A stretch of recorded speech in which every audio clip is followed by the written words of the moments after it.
Françoise Lhuitaine, hôtelière, profite des rencontres pour discuter d'un projet avec Frédéric Bouvet, responsable des guides nature des Alpilles à la Camargue. Depuis plusieurs années, on essaye de mettre des packages ensemble et malheureusement, ça n'aboutit pas parce qu'on a besoin d'une vitrine, on a besoin de se faire connaître pour se faire commercialiser. La plupart des professionnels du tourisme présents sont déjà engagés dans un tourisme plus écolo, plus local, souvent des actions isolées. Pour Arnaud Mas, spécialiste du marketing, le tourisme durable est un atout commercial destiné à une clientèle plus ciblée.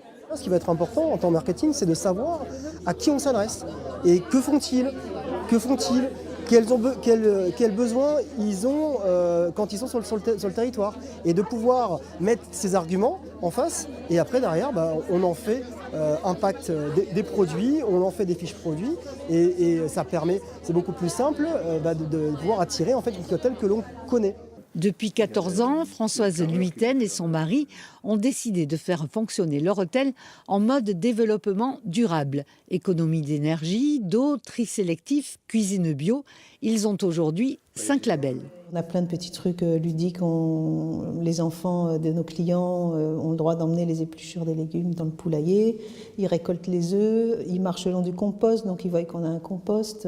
Voilà, il y a plein de petites choses auxquelles on ne pense pas forcément soi-même parce qu'on se dit, bon, on le fait, donc c'est bien. Mais si personne ne le sait, ça ne sert à rien non plus. Enfin, ça ne sert à rien, si, ça sert, mais c'est bien de le faire savoir. La visibilité des actions. Le parc des Alpilles veut encourager les professionnels à rejoindre la marque Parc. Dans les Alpilles, une trentaine de professionnels ont obtenu ce label national.